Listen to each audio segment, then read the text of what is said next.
Our first question today is from Patrick Murphy in Castlebar, and he asks, will Ireland always have control over tax policy in a union governed by the Lisbon Treaty? And as everybody will know, there has been a lot of talk about tax, particularly about corporation tax during the course of this campaign. So, Laurent Pech, let's start with you. Will Ireland always have control over tax policy in a union governed by the Lisbon Treaty? Yeah, just to make it simple, in a few words, the Treaty of Lisbon is not going to have any impact on the right of Ireland to actually control its tax rates. In particular, Ireland's corporate tax regime is not at risk at all if the Treaty of Lisbon is ratified. As is the case now, post-Lisbon, all EU harmonizations or EU potential harmonisation of taxation matters remain subject to unanimity. Therefore, Ireland, the Irish government, to be more precise, has the right to veto any proposal coming from the EU to potentially harmonise the rate of corporation tax. I'm wondering then, if that is the case, why have we spent so much time discussing it over the past few weeks? I guess because the Treaty of Lisbon, like any previous European treaties, is rather complex. So you need to know a thing or two before being able to understand it. Richard Boyd Barrett, will Ireland always have control over tax policy in a union governed by the Lisbon Treaty? Well, Lauren is correct to say that the veto remains on direct taxation, and the issue has been something of a red herring from my point of view and from the point of view of a lot of the groups who are opposing it. It's not an issue that particularly concerns us, and we accept the argument that the veto remains on that level. However, where people may be affected in another form of taxation, and this hasn't actually come up to the same extent, is in service charges and indirect taxation, stealth taxes, as they're known over here. Can you explain that? Mm-hmm. Yes, because the competition rules that are reinforced in the Lisbon Treaty, which require uniformities and measures of liberalisation and the removal of what they call distortions to competition.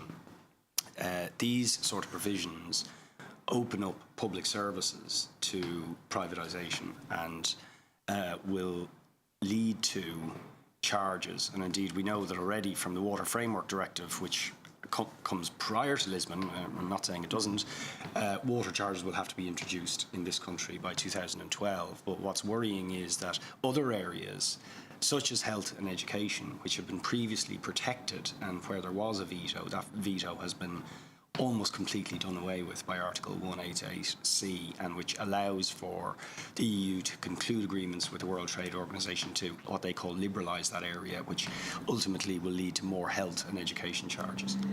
Dr. Gavin Barrett, to you the same question. Yes, okay.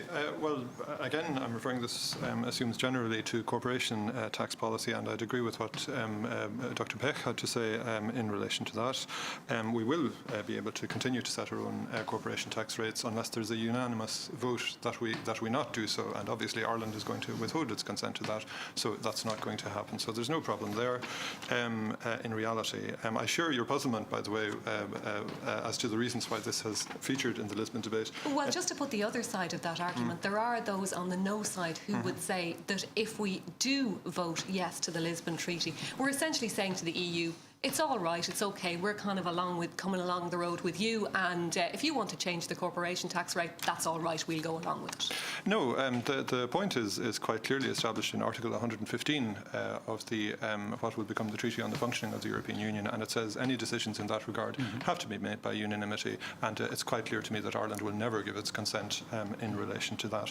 In fact, to be fair, I noticed there was an article in last week's Sunday Business Post by Declan Ganley of Libertas, and he actually conceded the point that Ireland will continue to have a veto in relation to tax. What he said would be that it would be possible, I think, using the enhanced cooperation procedures to get around that by other member states agreeing to changes in their own system of corporation tax. But in actual fact, it would be possible for other member states to alter their own corporation tax in any way they want already. So in actual fact, that doesn't give us any reason to vote no to the Treaty of Lisbon at all. Dr. Kieran Allen, of all of the issues in this campaign, I have a feeling that corporation tax probably wasn't at the top top of your list. But what's your answer to the question as to whether Ireland will always have control over tax policy? Well, funny enough, I actually favour a rise in corporation tax because I don't see why a bank or indeed a company like Google should pay less proportionately in tax than the cleaning women who come in and clean their offices here. So I think they should be paying the same rate of tax. Well, the argument that you get back immediately, obviously, is because they create a huge amount of employment. Well, you see, the problem with that, again, is that already 3 countries in Europe now have undercut the Irish tax rate. I believe this is not going to be sustainable in the future, and I think, actually,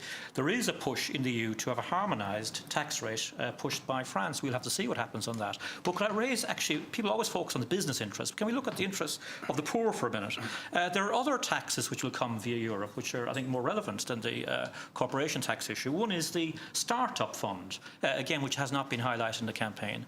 The Lisbon Treaty has a provision in Article 28 for a Start-up Fund where taxes will be put into that, our taxes, which should be put into health and education for EU military missions abroad.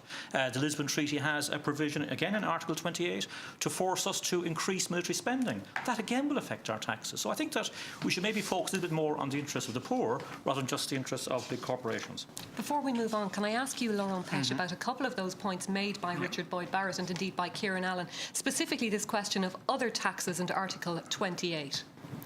Now,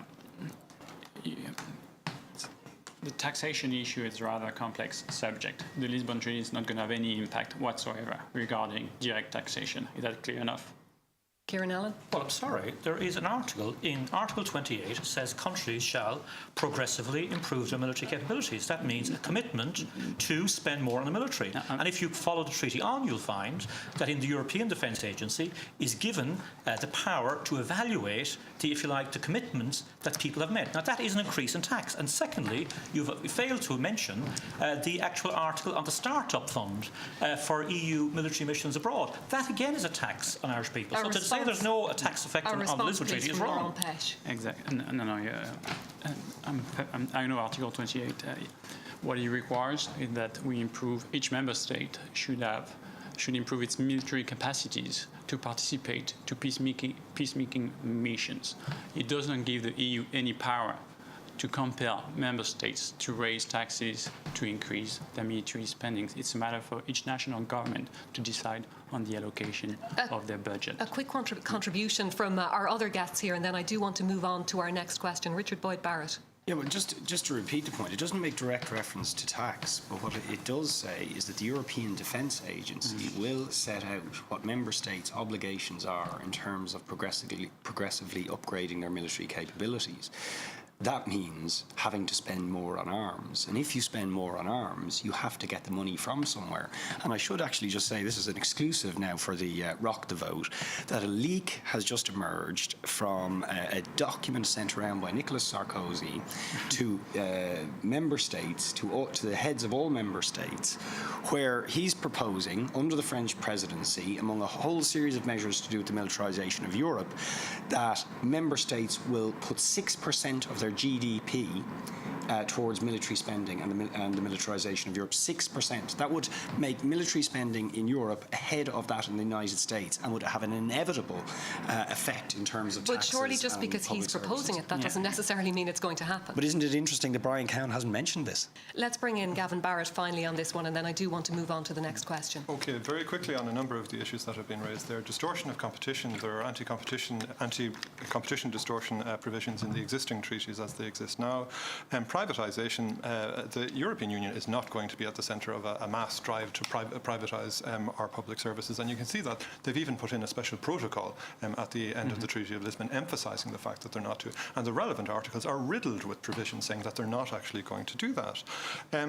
Finally, increasing our spending in the military area. The treaty, this is really a red herring. We are not obliged to increase our spending. Kieran correctly, after saying that, correctly quoted the wording of it. It said we're obliged to improve our military capabilities. That does not involve us spending extra money in relation to them. You can do it by saving money. And by the way, if we're obliged, just bringing in President Sarkozy, if we're obliged to increase our military spending under the Treaty of Lisbon, somebody had better tell President Sarkozy about that very quickly, because he's currently engaged in massive cuts in the French Land Army at the moment. Could I just quote the head of the European Defence Agency, Javier Solana, who says we need to spend more, spend better, and spend together. That means spending more. He's entitled to his opinion, but it's another not legally question binding. later on about the Irish Army, so I'm going to draw that first question to a close.